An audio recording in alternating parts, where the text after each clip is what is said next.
ওঙ্কারশ্রী পুরস্কার পেল ওল্ড দীঘা সার্বজনীন যুব দুর্গোৎসব কমিটির উদ্যোগে আয়োজিত দুর্গাপুজো। এবার তৃতীয় বর্ষে পদার্পণ করেছে এই পুজো। পুজো উপলক্ষে হয়েছে বিশেষ সামাজিক ও সাংস্কৃতিক অনুষ্ঠান। এই বছরের থিম কেদারনাথ। দশমীর রাতে কিন্তু উপচে পড়া ভিড় দেখা গেল পূর্ব মেদিনীপুর জেলার সৈকত নগরী ওল্ড দীঘা সার্বজনীন যুব দুর্গোৎসব কমিটির পুজো মণ্ডপে। এবার কিন্তু তারা ফুটিয়ে তুলেছেন কেদারনাথের মন্দির। একদিকে স্বয়ং রাজ্যের মুখ্যমন্ত্রী মমতা বন্দ্যোপাধ্যায় দীঘায় জগন্নাথ দেব উপহার দিয়েছেন, তাই পাশাপাশি রয়েছে এখানে কেদারনাথ। অর্থাৎ পর্যটক সহ সাধারণ মানুষ দীঘায় এলে কিন্তু দেখতে পাবেন একদিকে জগন্নাথ দেবের মন্দির, অন্যদিকে কেদারনাথ। এবার কিন্তু দীঘা যুবগোষ্ঠী দুর্গোৎসব কমিটির পক্ষ থেকে সেই কেদারনাথের মন্দির ফুটিয়ে তোলা হয়েছে। দশমীর রাতেও কিন্তু লাগাতার উপচে পড়া ভিড়, কারণ আমরা দেখেছিলাম যে গত কয়েকদিন ধরে বঙ্গোপসাগরে ঘনীভূত নিম্নচাপের জেরে সমুদ্রোত্তাল, তার পাশাপাশি পর্যটকদের সমুদ্র স্নানে নিষেধাজ্ঞা জারি করা হয়েছিল প্রশাসনের তরফে, পাশাপাশি মৎস্যজীবীদেরও নিষেধাজ্ঞা জারি করা হয়েছিল।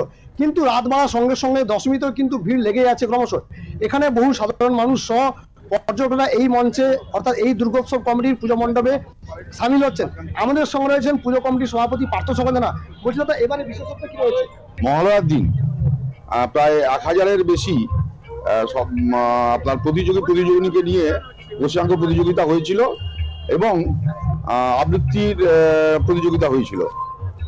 আমাদের ভার্চুয়াল উদ্বোধন মুখ্যমন্ত্রী মমতা বন্দ্যোপাধ্যায়, বাংলার অগ্নিকন্যা, তিনি ভার্চুয়াল উদ্বোধন করেছেন আমাদের মাতৃমণ্ডপের দ্বিতীয়ার দিন, এবং ষষ্ঠীর দিন আমাদের ফিতে কেটে উদ্বোধন করেছেন আমাদের সকলের প্রিয় বিধায়ক, চারচারবারের বিধায়ক, প্রাক্তন মন্ত্রী অখিলগিরি মহোদয়। সঙ্গে ছিলেন তাঁতি পৌরসভার সম্মানীয় পৌরপিতা সুপ্রকাশ গিরি এবং অন্যান্য গুণীজন। প্রত্যেকের উপস্থিতিতে আমাদের ফিতে কেটে মাতৃমণ্ডপে দ্বার উদ্ঘাটন হয়েছিল। সপ্তমীর দিন আমাদের এলাকার বিভিন্ন গুণী শিল্পীদের নিয়ে সাংস্কৃতিক অনুষ্ঠান হয়েছে। অষ্টমীর দিন সকালে প্রায় 1000-1200 ব্রতী খাওয়ানোর ব্যবস্থা করা হয়েছিল। বসে ওনারা সব পাত পেড়ে খেয়েছেন, খাওয়ানো হয়েছে। এবং নবমীর দিন এবং অষ্টমীর দিন রাত্রেবেলায় কলকাতার বিশিষ্ট শিল্পীর সমন্বয়ে আমাদের সাংস্কৃতিক অনুষ্ঠান হয়েছে। নবমীর দিন আমাদের খিচুড়ি ভোগ বিতরণ হয়েছিল, তবে বৃষ্টিবিঘ্নিত পরিবেশে খানিকটা অসুবিধা হলেও প্রচুর মানুষ এখানে এই মাতৃমণ্ডপ দেখার জন্য, মাতৃ প্রতিমা দেখার জন্য ভিড় করছেন। আমরা আপনাদের মাধ্যমে সকলকেই ধন্যবাদ জ্ঞাপন করব এবং আজকে এই বিজয়ার দিন ধন্যবাদ জ্ঞাপন করবো। প্রত্যেকে যেন তাদের পুজো ভালো কেটেছে এবং আগামী দিন ভালো কাটুক এই ধরে। আয়োজক সংস্থার পক্ষ থেকে দাবি করা হচ্ছে যে এই পুজো মণ্ডপ শুধুমাত্র পুজো করে সীমাবদ্ধ থাকেন না, সারা বছর কিন্তু নানা প্রকার সামাজিক কর্মসূচির সঙ্গে যুক্ত থাকে। পুজোর কটা দিন কিন্তু মানুষ এই পুজো দেখে আনন্দ উপভোগ করেছেন, পাশাপাশি পর্যটকরা কিন্তু এই পুজোয় সামিল হয়েছেন এবং এখানে কিন্তু যে সমস্ত পর্যটক আসছে তারা কিন্তু যথেষ্টভাবে এই পুজো দেখার জন্য উদ্গ্রীব, কারণ প্রত্যেক বছর এবার কিন্তু তৃতীয় বর্ষে এই যুবগোষ্ঠীর দুর্গোৎসব। আমাদের সঙ্গে রয়েছেন উত্তম দাস।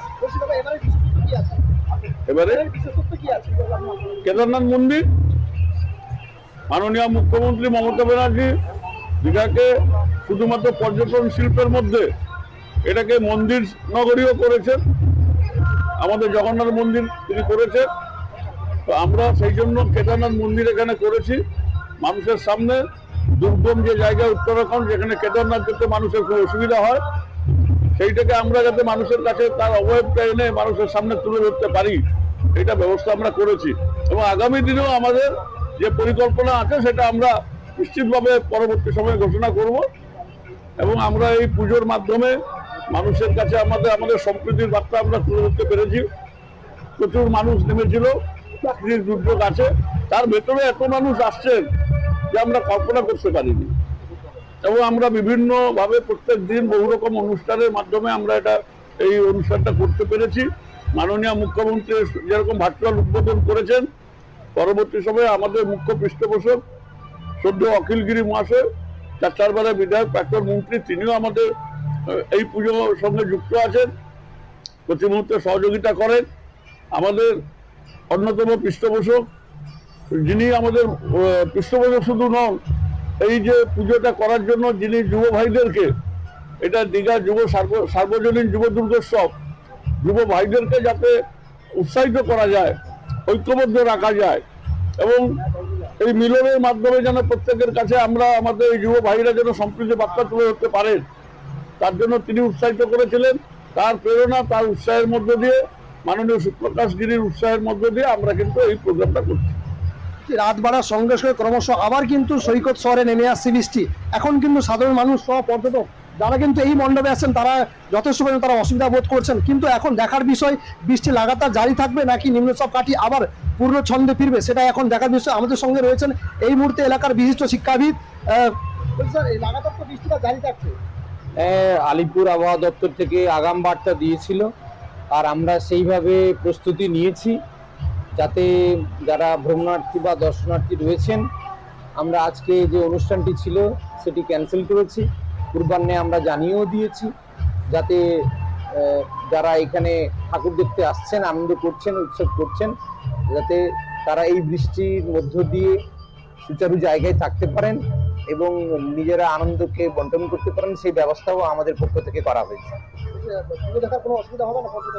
না, পুজো দেখার অসুবিধা বলতে আমরা যে ফাঁকা মাঠটি রয়েছে সেই জায়গায় আমরা ঘিরতে পারিনি, কারণ সেই অংশটি অনেকটা বড়, যাতে অনুষ্ঠান মঞ্চ রয়েছে সেখান থেকে যাতে প্যান্ডেলের মধ্যে ওরা দেখতে পারে, সীমিত জায়গার মধ্য দিয়ে সেই ব্যবস্থা করা রয়েছে। এবং আমরা পূর্বাহ্নেও এগুলো জানিয়ে দিয়েছি, সকলে ছাতা নিয়ে এসছেন, কেউ বা তাদের রেনকোট নিয়ে এসছেন, তবে আনন্দ করছেন, এটাই আমরা খুশি।